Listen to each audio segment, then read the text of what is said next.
Hey everybody, Dr. Bill Janishek here. I uh, I was at the office last week, and we were talking. I was talking to some patients, and there's just been an influx of people. Of course, I'll get headache, neck pain, back pain, digestive issues, and some fatigue going on. But it seems like the last couple of years, and more specifically in the last couple of weeks, I've had a lot of patients come in, and they're just, I can't mutter through life. I just got this. I want to do stuff. I can't do stuff. I can't put two thoughts together. And I was remembering, I got COVID in December, and I didn't have a lot of symptoms other than I just got really fatigued. And I remember I was sat there. I'm like, oh my god, I couldn't imagine going through life like this. So I sat around, and I'm just, I got over it and doing great. So you don't need to send the letters and everything in there, but feeling great. But there's some people that have caught it that haven't got over that, and it may be COVID. There's lots of reasons over there. And so when patients are coming in my office, and we do a history, we do a very thorough history. We want to make sure that we know everything about you. And some of the treatments that they're getting, I mean, it goes from you know mega dosing vitamins, or their medical doctor will have them on some sort of medication trying to get their energy up. And from a holistic standpoint, we've got to find out, because in most cases, people in America, at least, probably aren't really, really deficient for long-term use of vitamin Bs. I mean, there can be, but it's not like a lifestyle drug that you would need to take care of. You got to fix the problem. If you keep throwing the same answer over the same problem, you're not really getting to the problem. Medications, so the likelihood that you're tired and fatigued and you can't think has to do with you're all of a sudden genetically deficient in some drug that didn't exist. Let's get over to the cause of the issue. So last time we were visiting, we had really good discussion with Dr. Michael Pierce and Glenn Depke. Dr. Pierce we call him Mycopedia. Freaking dude knows everything in detail that we can get going. Glenn Depke, world famous naturopath, and I'm lucky enough to call them friends and have their phone numbers and have some things against them that I just bribe them to come in and blackmail them, so that you guys get the benefit of their education through my backdoor antics. So first of all, I want to bring up Michael. And how you doing? Good morning. I'm well. Thanks for accepting my blackmail and showing up today. But you're ultra neuro guy. You've got your diplomat in brain mapping. You've taught postgraduate courses on neurology. You're a chef. You're a musician. You've run several clinics on brain health and overall health. What do you think's going on with this increase in fatigue? Well, it's a great question. I was just up doing a course and lecture where I was partly attending as a student and partly teaching up in Susan City near Sacramento just last week, and we were talking about EEG and the brain. It was a conference on EEG, and we were talking about this very issue, which is what's going on in America. Why is everybody so sleepy?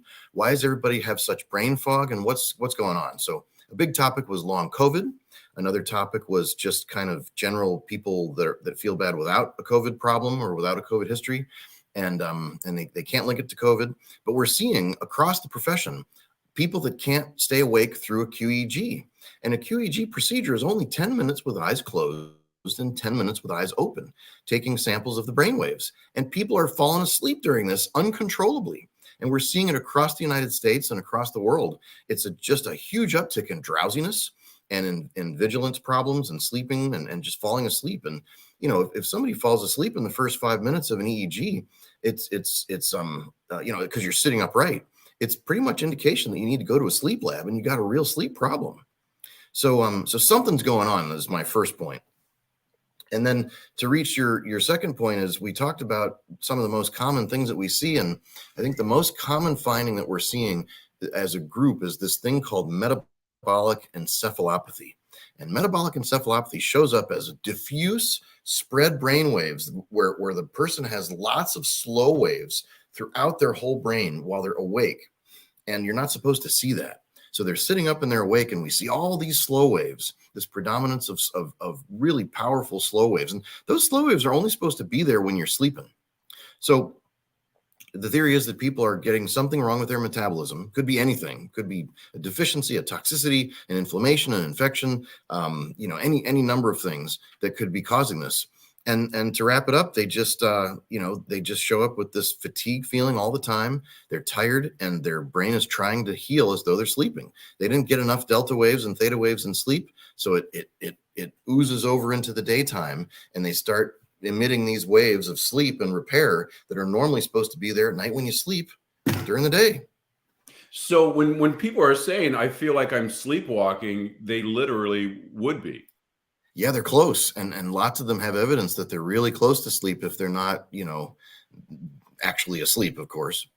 Well, yeah, you bring up a good point. I want to circle back to one thing about it, but I want to bring Glenn on because, you were talking about it could be anything. It's the metabolic stuff, infection going on. And that's exactly what Glenn works on. Not specifically, but yeah, I'm always going over him with, inflammatory stuff and which parasites are running around. And that his main deal is, inflammation and balancing the hormones, getting to the cause of the cause. And so, I mean, Glenn, do you see the same thing going on? Or Yeah, and it's interesting because the three of us, we all know that it's all holistic. Like we're never going to say it's this one thing. Yeah, and because there's multiple things. And the reason why I was a little bit late jumping on today, I was just finishing up a session with a client and going over hormonal results, which, Bill, I look at hormones with everybody I work with. And it was so interesting in discussing this with a woman who obviously one of her main factors is fatigue, and going through this and looking at 30 plus hormones, and then also how this ties in with kidney and liver function, and chronic disease factors in the gut, and even thyroid hormone as well, free and active thyroid hormone.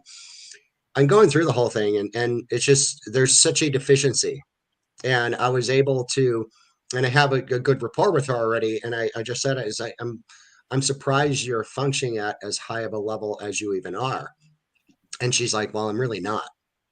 Yeah, she's just good at faking it, right? And the thing that I was explaining to her is that, and this ties into, like, all three of us know this, is that when there's a hormone issue, that's going to have a direct effect on neural connectivity. It's going to have an effect on quality of sleep and mood.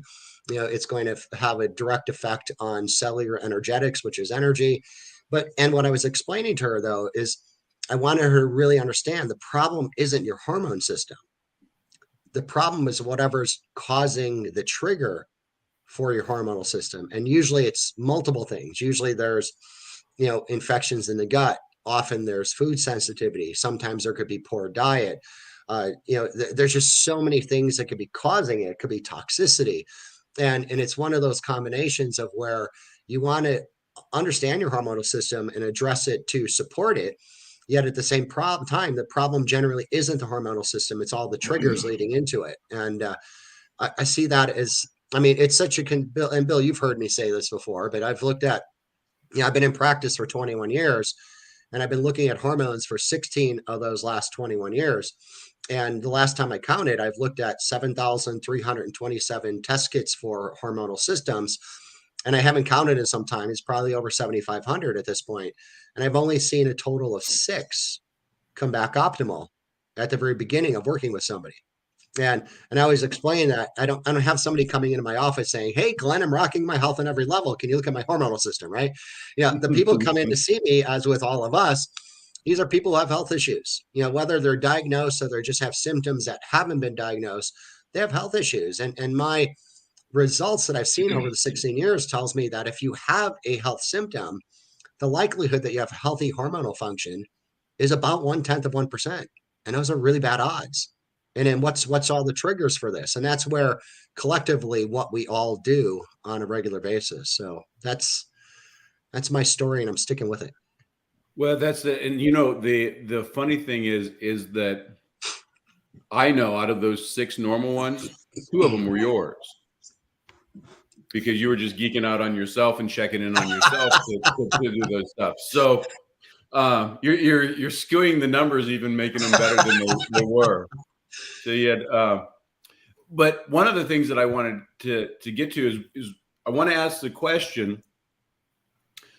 So Mike, so people are sleepwalking, they're going through and they're feeling through. So I don't know if you guys get these patients, but I'll get the ones that, you know what, I'm just fighting through it. I'm running by Starbucks 3 times a day, and I'll be fine. I'll get over this.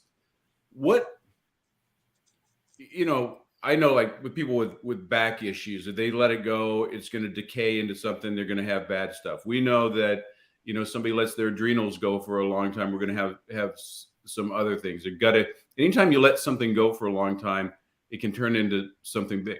What is the repercussions of these people that can't put thoughts together, chronic fatigue, other than the social stuff? What are some of the physical stuff that they're looking forward to if they don't get it taken care of?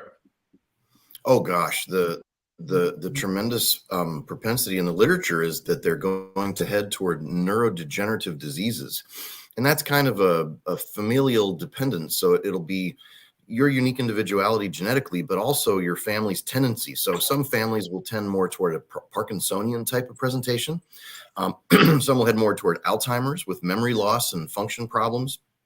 Some will head more toward just forgetfulness without an Alzheimer's feature, or regional problems that are made worse by old concussions. So they might get, anger over here, or crying and emotion regulation over there, or different types of presentations like difficulty reading or difficulty processing, bouncing their checkbook, that don't qualify as Alzheimer's, but they qualify as degenerative changes. And they may even, on a neuroquant, which is a kind of an MRI that measures your brain's atrophy, they might see parts of their brain physically shrinking over time in ways that are faster than they ought to for their age. There is some normal shrinkage in the brain as you age, but if you have enough connections, it doesn't matter and your brain stays strong and good. But sometimes that shrinkage becomes huge, and it's terrible. So, people are shrinking. I remember before my sister passed away, she was in the hospital, and I looked at her MRI, and she was like only 4 years older than me, but she had all the signs of neurodegeneration, and they go, this brain is just small. And it might have been something I hit her when we were little with a baseball bat or something, because that's how little brothers are. But so what's the repercussions? How are people seeing their lives lived out with those smaller brains? Oh gosh, well, we're seeing the incredible expense socially of paying for all this. We're seeing the loss of productivity, and not only the loss of productivity as far as economically and how much money a person can make, but a loss of happiness. There's a GDP, gross domestic product, and there's also gross happiness product. And there are countries that actually measure happiness, and we suck. We just suck at happiness. We don't know what we're doing. And when we grow the economy, we don't discern the difference between dollars spent on treating cancer and dollars spent on going on vacation. We think they're all the same dollars and they all lead to prosperity and growth. And they don't. It's what I would call bad money or ghost money that we don't want to spend on stuff that we don't want to do, but we consider it part of the economy. You know what? I want to bring Glenn on this, because this is an interesting thing, because this is what I always, when I ask my patients, is, at the end of the day, I said, what do you want? They always say, well, I don't want any pain, and then I want to be able to digest my food. And I said, no, beyond that, because I want to get into what's your juice? I want to lay naked on the beach in the Caribbean. I want to swim with dolphins. I want to make the world's biggest quilt. I want to watch my daughter down whatever it is, because we tie their health to what they really want, because it's what we do is important, but what we do is to facilitate what you want to do with your life. Because at the end of the day, It's not whether you came in with your adjustment or you came in and wow, I really got my functional EEG, or wasn't it great that Glenn went through my poop and I found all these, but that's just the means to the ends. What's the ends that we're all shooting for? And so Glenn, I wanted to ask you, because a lot of people don't know okay, you train, you're in Atlanta now, and you're on the naturopath tour. You train for Dr. Mercola. You teach doctors and professionals and people about health and wellness. What they don't know is that you also teach in a personal development group with Transform Destiny, where that's almost the other side. What do you see with these people? Oh, well, first off, I want to say that I totally agree with Michael, with the neurodegenerative issues, such a huge issue across the board. And I'll say, like, the common things that I see as far as problems that are arising from all of this dysfunction is not only the neurodegeneration. I mean, it's very well documented that almost 9 out of 10 people have metabolic imbalance in our body, where they can't process glucose and utilize insulin properly anymore, and which then could be driving, like, even brain derived diabetes or neurodegenerative issues or hormone issues. Like, it's just like endless. All this is going on. And these are all conditions that honestly most people are dealing with, yet they're just not diagnosed yet. They're pre-diabetic. They have moderate, low to moderate signs of neurodegeneration, but you're on your way, right? And I agree too, Bill, with the fact of, it's nice to have tools and testing and recognize what's going on, but it is always like, what you're looking for is, you're not looking to have a hormone test come back balanced. You're not really looking for your pathogens to be gone. You're looking for whatever it is you want. Like, and Bill, you know this about me. I'm one of those weirdos who I want to live to 110. Yeah, And I aspire to live to 110, but still in my hundreds, still being able to hike and kayak and vacation and remember my friends' names and remember my history. And I believe the body is designed that way, and it's just that this concept that we have of aging, where we deteriorate in this level, and I may have mentioned this before, yet it's so important, is that what most people think is aging is watching sick people get old. Yeah, I know you've been saying that for years in your talks and stuff like that, and I thought, I go, yeah, that's right. That's the progress that we're calling normal aging is just dysfunctional sickness over time. Right. And it goes back into, like, to have something out in your future that you're moving forward into. Like, I've got something, I'm 58. So I've got something that's 52 years away that I'm always moving toward. I'm moving toward a lifespan that goes to 110, where I'm still vital and active and sharp mentally and emotionally and all of this. So I always have this long-term intention that I'm living into, which then is a driving force for me making choices today. But if somebody's just worried about living until tomorrow, and like you said, going to Starbucks 3 times a day to kind of quick fix their energy with a caffeine load that's actually in the long run, blowing out their hormonal function even more. But if your only intention is, how do I get to tomorrow? Well, sure, you could quick fix. You could eat sugar all day and drink coffee all day and drink, those caffeine drinks that everybody drinks that I've never even tasted, and because if your only intention is, how do I live till tomorrow, you can do anything today.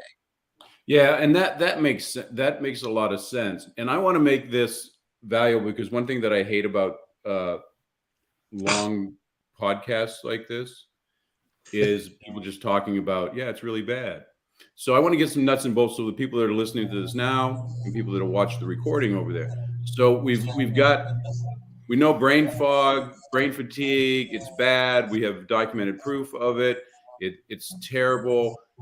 We've got to go back over to live for long term. Okay, guys, we could have Googled that. We're the experts going on. What's some tangible stuff like? So, like, how do people tell the difference between, like, I'm just having a bad week, because we all have those, overwhelmed. I'm flying off to Atlanta to live in a hotel for a week, or I got 3 clinics I got to run around to, or I'm having staff. So is it a bad week? What are the signs of that people will look at? They can look at themselves right now and say, hey, yeah, I got those things. This is the early signs of something bad to come. So Michael, what do you see when you do that, when patients come to you? Yeah, so I learned this from a vacation person, a recreational expert, those recreational therapists and long time ago. And they said, when you go on vacation, you should have a couple days of recovery. And then after that, you should have your adventure time and you should be able to have energy to go and enjoy your vacation. If you have like an 8-day vacation and you spend all of it just recovering and just feeling dead, there's something wrong with your lifestyle. You haven't really rested and recovered. And if you take more than 2 days to rest and recover, there's something wrong with your diet, your sleep, your food, your mood. So you're not really living life in a way that's restorative and recoverable, and you got to fix it. So that's my test. If you go on vacation, you need more than 2 days to rest and recover before you can go have fun and like adventure and do new things, then you're just depleted and you're doing something wrong. Do you see anything clinically? I was watching your video on human condition, which everybody should check out, is on the B vitamins. So, like with the thiamine stuff like that, you'd get cracks. If somebody has neurodegeneration and they're just loop, because, I hear it all the time. You guys probably hear it too, is like, oh, well, I guess I'm just getting older. It's just normal. I forgot my keys again. In anything like that they would see day to day, said, you know what? This is not normal aging. You have anything come to mind for that? Yeah, I mean, I have a super high standard, and I think that the super high standard says that you shouldn't accept anything. If you think that any condition that's a little unpleasant is normal, you are given in to the man. You have given in to the world of propaganda, and you have accepted the idea that we're supposed to suffer in these meat sacks that you always talk about, Bill. And people need to do more of what Glenn says, which is live healthily and not take this supplement or that supplement to fix the symptom. They should have what I call clinical impatience. They should be super impatient. This body should heal very quickly and it should recover and there shouldn't be any symptoms. And you should wake up just youthful and spry every morning. And if you're not, you missed something and you accepted something that you believed was right, but it was actually propaganda. We have been lied to. All right. I like that little fire under there. The Dr. Pierce is rolling up over there. So I think my favorite thing, and I'm going to steal from you, Glenn, is what are we moving towards? Because like I said, we all get caught up in the blah, blah, blah, the right now. And I guess if we're just living another 10,000 days, you can do that. But when we're stepping into that future, and I guess it helps that you train on personal development and that vision. But so what do you see clinically with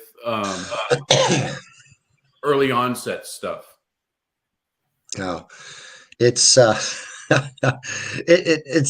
it kills me too. It's the same thing that Michael was saying, is that people have this expectation of what aging is and what it means, especially with our brain and our memory. And it reminds me of, this goes back years ago. I mean, because I've been doing this, as I said earlier, 21 years. And one of my first clients years ago, that she initially came to me for just to lose weight. And she had this like nagging 10 pounds she couldn't get rid of, and she wanted to do something with that. So we had recognized some needed changes in nutrition, and she was working on those. And what was so interesting is one day I went for her appointment, and she was all excited about something. And I said, oh, well, did you lose a little bit more weight? And she said, well, yeah, but I was expecting that because that's what I came to you for. She told me though, and this is a woman who was in her mid 40s at the time. And she said, but I've recognized that my mind and memory are working again like I'm 18 years old. And she said, I thought that was gone forever. She's like, I understood that once you start to lose that, it never comes back. And she was blown away. Like she couldn't even really, it wasn't even conceivable for her. Yet she was sharper. Her mental clarity was stronger, her comprehension was stronger, her memory improved just by really addressing some functional issues with her diet, let alone going into anything deeper from that. That's the disease. The disease is that we're told that we should have these problems, which then puts a dependency on taking a pill for the problems because you should have them. And the only way to overcome them is here, take this pill. And we all have the ability, like everybody's body is always working toward homeostasis. So it's always working toward balance. And your body can only balance based on what you put in it and how you treat it and how you think and how you feel. And unfortunately, most people aren't doing that in a healthy way. Yeah, well, it's unfortunately because like the only legal way to cure people is drugs and surgery. So, I mean, what are we going to do? So I think we all agree it's just we got to put up with less and take care of it early on. So anybody watching this stuff, because I see the same thing. It's, people will come, sometimes they'll just come wheeling in or on crutches and stuff. I can't move. And I say, all right, well, this is what we got to do to fix you. And I always ask people, I said, well, do you want this patch? You want to, oh no, fix it. I don't ever want to go through that. Then they start feeling better. Then their life then their focus, which is only to get, now they can kind of walk. They lower their standards like really quick because they want to go and do what they want to do, not forgetting that their meat suit has to carry them through this for a very, like I said, another 52 years. And it does, it drives me crazy. To the fact is because I almost feel like, what was it, the Sixth Sense? I see dead people. I just don't, we just haven't buried them yet because I can see the pathway that you're taking. So that's kind of frustrating. So people watching now, that if you're not feeling your best and you're not doing your best, you got to get checked out. We have there's the research, there's the technology, and there's the stuff to get the results. So in my opinion, someone comes in from a chiropractic standpoint, I see patients with that. We'll take a very thorough history. We'll do the exam. We're going to look at everything that's going on. I'm going to look at range of motion stuff. I look at the spine first and say, okay, well, how is your nervous system functioning in the world? We may take X-rays, MRI. We'll look over, and my job is to remove subluxations, take pressure off the nerve, so the body can communicate with the brain, and the brain with the body, and let the body heal itself from that point on. Add what needs to be added. I'm a movement guy. I want to see the brain taking off because when it's the joints and muscles and tendons and fascias and everything's moving around, the body's lit up, and that's where energy. It's always interesting to me how people, I'll say, well, you need exercise. I'm just too tired to do that. It's going to fatigue me. I said, no, exercise makes energy. I said, sitting on your ass all day sucks the life out of you, literally and physically. So that's how I would take it off. Then I would see, and then we would run some tests. And then usually I'd refer them off to one of you guys if we want to go down the rabbit hole. So Mike, what's the first thing that you would do? I mean, you're not the first line of defense. Like, so you're the guy that once we dig through the rabbit hole and we said, there's some more nooks and crannies in there. That's usually when you're getting your stuff. What's the first thing that you do with people that need help? Well, it's so funny that you were bringing it up because I this made me think of a couple of patients this summer that I had. We're in fall right now, but this summer recently I had a couple of patients, a couple of men in their early 80s and a couple of women in their early 80s. And what we start with is basic things like more nutrients from more food. I tend to use a lot of animal products. I don't always go with plant source foods. I do sometimes, and I'm not against that, but I do a lot of animal based foods because there's a lot of B vitamins in there for the brain. So I was giving my patients more B vitamins and more animal products and just boosting their circulation and their brain function. And both these two men and two older women brought up simultaneously, but separately, because they don't know each other. They all brought up the same thing. They said, Dr. Pierce. One guy says, Dr. Pierce, I'm older now, but I have a girlfriend, and I'm actually having better sex. And I said, are you kidding me? And he said, no. He said, I haven't had anything happen like this for decades. And I said, well, that wasn't my target. I didn't even know that was a problem. I mean, we didn't really discuss it. It never really came up. And when we talk about it and they fill out the chart, it all glosses over. But man, with the first most basic nutrition, sometimes people notice increase in blood flow in their brain and other parts too. And so these two guys and these two ladies, all that didn't know each other, were talking about how things were working better below the Mason-Dixon line. And it was really good for them. They were having quality of life improving. They were having more intimacy. They were having more blood flow. They were having more capacity and lubrication and erectile function and all this stuff, both the men and the women. And they never thought it could happen. Just like what you guys said earlier, they never thought it could happen. They thought those days were over. And that was, in your case, the patient that talked about memory and brain function, and this was sexual function. They thought that ship had sailed. And these people were so excited to realize that those days were not over for them. Yeah, that's an interesting thing that goes on is we expect to decline with age because everyone around us declines with it. And you know what? I think there is some truth that there's some frayed edges. We don't have those stem cells going on and we like that. But I've had people in their 20s going, well, I guess I'm getting older. This is why. And I'm like, wow, what a low expectation for life.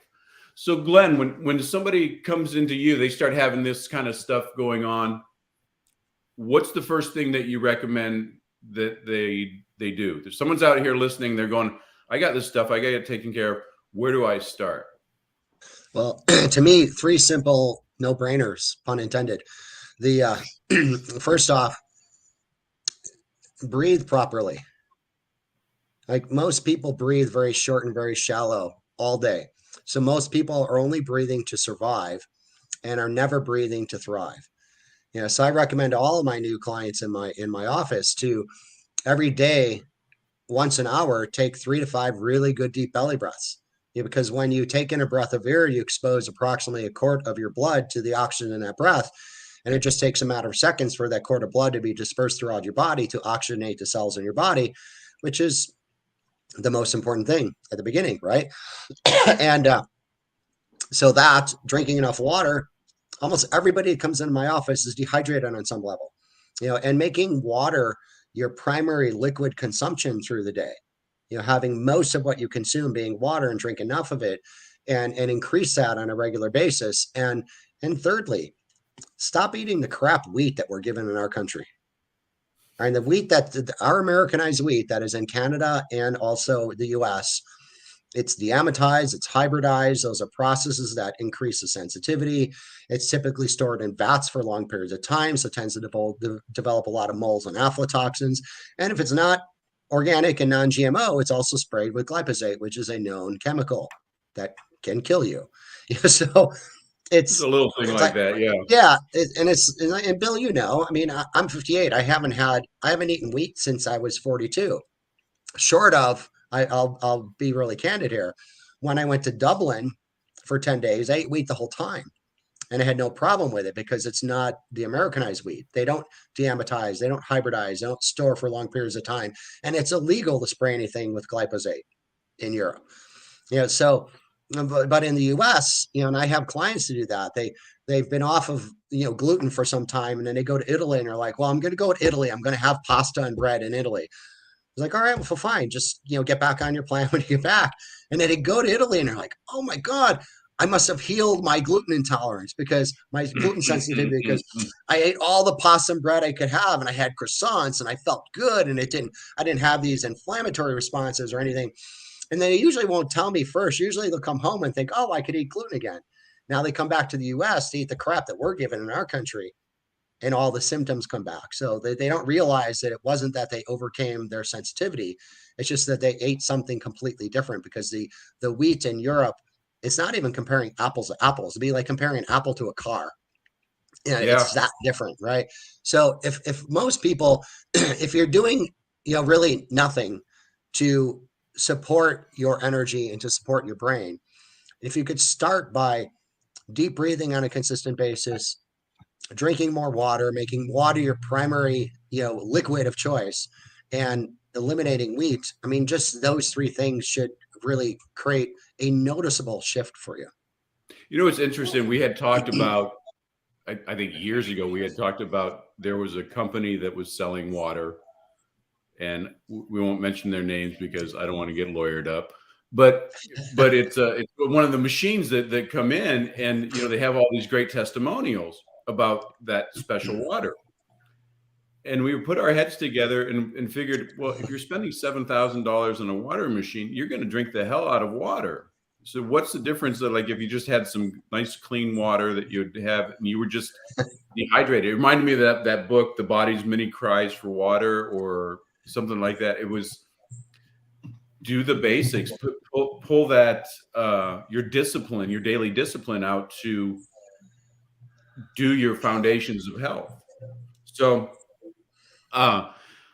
that's what I wanted to get. I wanted to get those gems for you, because when we put these out, like I said, I hate going on podcasts or videos or something and where people are getting the obvious. I wanted to bring experts in here, and we'll have other topics so you guys can message me or whatever and ask what you want to hear about, but getting the best practices. So you're listening that brain fog and fatigue and all this stuff that we're seeing. I mean, especially after COVID, it's just nuts. It's not normal. And there are treatments, and they're very simple stuff that you can do. Get your check. Like Glenn was saying, you can breathe, you can eat better. Michael was talking about getting those minerals going. There's things that you thought were gone forever that have the ability to come back. And one of the things, you kind of going back to your mindset, is if you don't believe that it's possible, you won't take any action towards that goal, because why would you? If I was to walk outside and go, oh, I can't fly anyways, I wouldn't even flap my wings. But who knows? So if you're sick of living like this, that is, I'm looking at this the messages on this thing. Love on the best dating site. It's someone either that or someone's following Glenn around. They found you, Bill.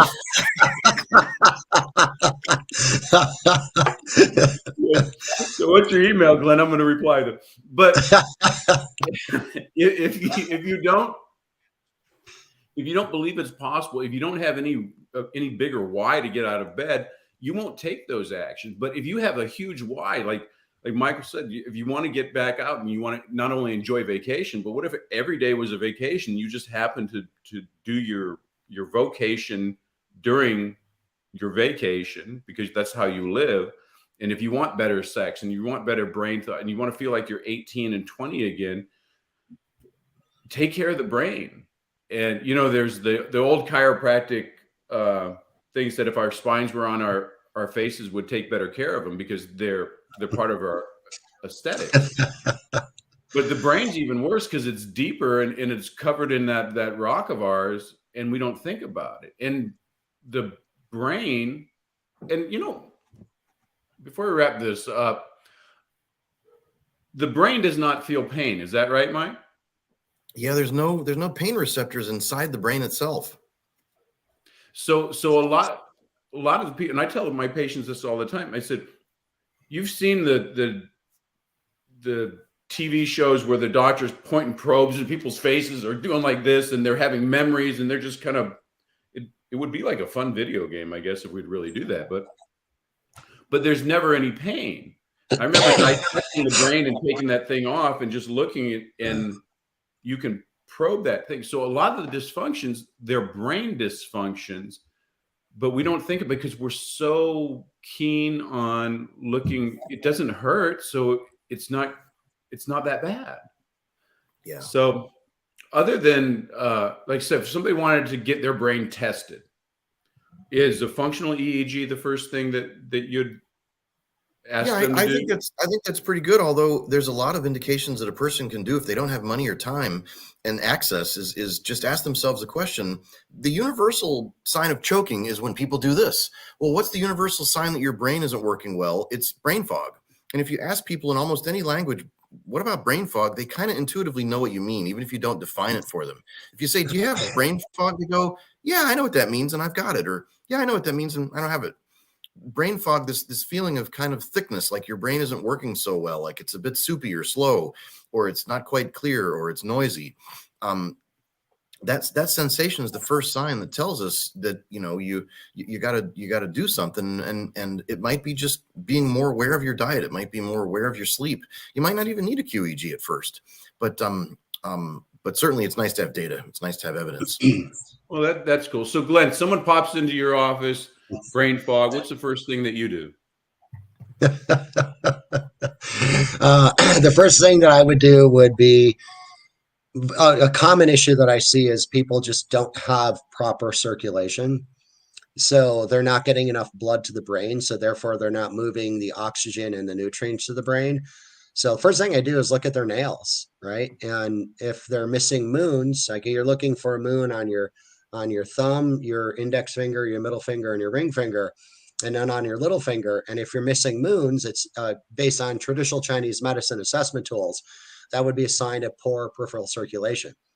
And then it's so easy to achieve. I mean, there's so many things that increase nitric oxide that you can use that would then help to dilate those blood vessels and move more blood to your brain. Like even when, like on this little world tour that I'm on right now, that started on, I think I left the 12th of October and I get back home on the 13th, and I've done multiple talks on brain and cognitive health. And sometimes I have people come up to me afterwards, and I'll tell them about these different, not only lifestyle, but supplemental things that they could do.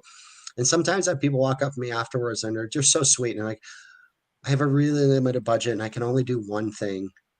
What do you think that one thing would be? And I think they're always shocked because I'll be recommending something to drive up nitric oxide. And because if you take things to help support your brain, but you're not getting blood to the brain, you're not getting the support to the brain. So that's a big thing for me all the time. And it's something, things that I take every day, and it's funny, Bill, because, and I've already mentioned, I'm 58 years old. And when I go and do these trainings, this came up in one of the people that, because usually when I do the trainings, I have somebody driving me around and we go to these events, and they're like, oh, well, this one place we're having a dinner at, they've got a TV so you could hook up your computer and do all your slides. And this woman was shocked that I was like, well, I don't have a slideshow. And she was like, you don't have a slideshow? Well, how do you do your presentation? Like, well, it's all up here. you know, and she was blown away. She was just like, nobody ever does that. And we should all have that ability because it is all up here. We just this has to be healthy. That's the thing. And getting blood there is a big component. Yeah, I think that's the first thing that I do too. And I think I use nitric balance, that Mercola, the beet stuff that you have. The fermented beets. Yeah, those are things. But I use it as a pre-workout. So when I do high intensity stuff, right, 3-4 times a week, I'll use it as a pre-workout, and nitric balance by Apex. I really like that, but I'll use the fermented beets as well to kind of get things going. And it was interesting. I always tell the story about Glenn was the first. I don't know if you know this, Michael, but Glenn was the first one to tell me about this nitric balance stuff. And I'm like, oh, he says, yeah, it's like ecstasy or something. Because when you're working, it just gives. I'm like, oh, I want that. So I was at the gym. And he says, take a tablespoon, and I said, all right, I took it. And I'm like, I feel nothing. And Glenn, you're full of crap. You know what? Another hippie supplement that you get. He said, oh no, it's dosage. Take a little bit more. And I was at the gym, and I took like, I don't know, half a Dixie cup full of it, and I'm working out, and all of a sudden I'm just like, oh, and I just felt this flushing. It was like a super niacin kind of thing. And being a meathead, I finished my set because I'm like, well, I'm still upright, so it wasn't a stroke. So I go look in the mirror. I'm red. I'm like that red when I'm like, what the? And I go, oh, that shit works. So I just had to dial down the dosage, but it was amazing because it felt like I had this immediate sunburn. But I was so awake and so alive. And I used to not have well, I had smaller moons on that. I'm like, okay, well, this is great. And I would, but I felt it in my brain. And I use that all the time. You got to get oxygen and nutrients there. So I think we're going to wrap that up. Like I said, if anybody has any questions of that, you can reach out and contact us.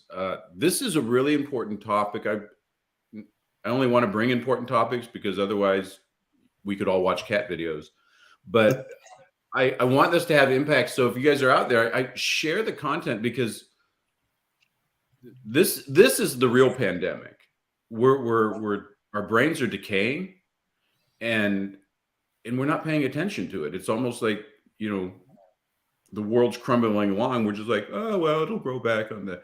This is our one life, and this is the organ that runs all the other organs. So comment down here, reach out, and you can catch us on Facebook, Instagram, YouTube. I don't know. Are you guys on Twitter? Any of you on Twitter?